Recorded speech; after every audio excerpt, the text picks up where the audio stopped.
मैं संजय कुमार, आप देख रहे हैं बिहार न्यूज 25। हमारे साथ विजय कुमार चौधरी, राष्ट्रीय अध्यक्ष राष्ट्रीय अतिरिक्त संघर्ष समर्थक है। विजय जी, जिस तरह से दिल्ली पुलिस ने कल सोनम बख्शू के जिस तरह से जनता मंच पर धरना दे रहे थे, पुलिस ने अरेस्ट करके ले गया उठा के। देखिए, सबसे पहले मैं सोनम बख्शू को बधाई देना चाहता हूं और उनकी हिम्मत को दाद देता हूं। इस एज में इतने बड़े वैज्ञानिक, इतने बड़े प्राकृतिक, इतने बड़े शिक्षाविद, उन्होंने छात्रों के आंदोलन को समर्थन किया और उस समर्थन में भूख हड़ताल किए। 20 दिन का हड़ताल सफल रहा। उसके बाद सरकार ने जोर जबरदस्ती पुलिस के बल पर उनको उठा लिया और सफदरजंग अस्पताल में भेज दिया। लेकिन सोनम जी वहाँ भी हड़ताल पर ही हैं और उन्होंने मांग रखी है, 3 मांग रखी है।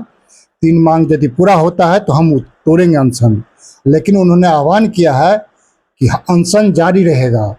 और 20 तारीख का जो मार्च था वो सफल मार्च था। लोकतंत्र जिंदा हो गया। आज तक ये था कि लोकतंत्र अब कुछ नहीं हो सकता है, भगत सिंह अब पैदा नहीं होंगे।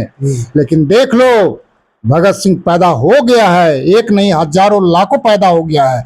यदि ये शोषणकारी और दमनकारी सरकार रहेगी तो उसके खिलाफ आवाज उठेगी। क्योंकि लोकतंत्र है, लोकतंत्र में आपको आवाज सबकी, जनता की सुननी पड़ेगी। नहीं सुनिएगा तो आपको जाना पड़ेगा और जाने का समय हो गया है। सबसे शर्म की बात यह है कि मोदी जी उस समय हंस रहे थे तो दूसरी तरफ लड़कों पर डंडा बरस रहा था, घायल हो रहे थे, लहू बह रहा था और मोदी जी हंस रहे थे और डर के अंत में भाग गए पार्लियामेंट से। तो कैसा है 36 से 56 इंच का सीना।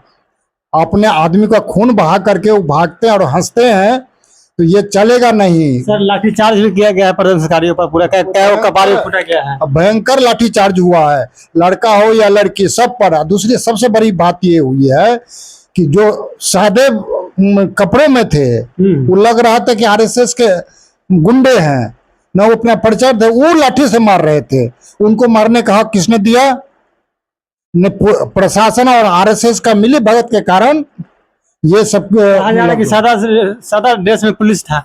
नहीं, ये इसका सबूत दे, उसका परिचय दे। कहने से थोड़ी होगा। क्या नाम है उसका, दे, आउट करे सरकार। कुछ करने कहने से हो जाएगा? वो सब बीजेपी के गुंडे हैं।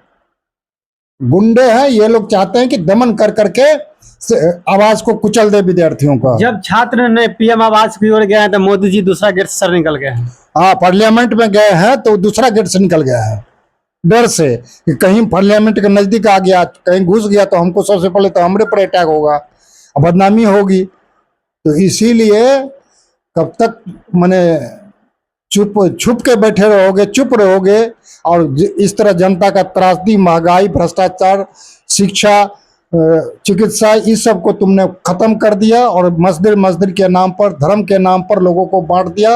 लेकिन देश की जनता अब जाग चुकी है, उसकी बुनियादी समस्याओं के लिए वो लड़ रहा है। खास के विद्यार्थियों जो बार बार उसका कैरियर खराब हो रहा है, परीक्षा में जो धांधली हो रही है, बार बार एक्सटेंशन किया जा रहा है। अभी बीपीएससी की परीक्षा भी बढ़ा दिए गए बिना कारण से। तो एक परीक्षा देते देते लोग, विद्यार्थी बूढ़े हो जाते हैं, लेकिन कंपटीशन नहीं होता। कंपटीशन होता भी है तो आउट हो जाता है। तो ये सारी समस्याएं आज के बच्चों की है, आज की पीढ़ियों की है। तो आज की पीढ़ी अब लड़ना जान गया है। जैन जी जिंदाबाद, हम आपके आंदोलन को समर्थन करते हैं। ये हमारे साथ है विजय कुमार चौधरी जी, सुन रहे थे जिस तरह से दिल्ली पुलिस ने सोनम बख्शू के जिस तरह से अरेस्ट करके ले गया अस्पताल में, इस वीडियो पर बोल रहे थे। वीडियो कैसा लगा अपना कमेंट कीजिए। धन्यवाद।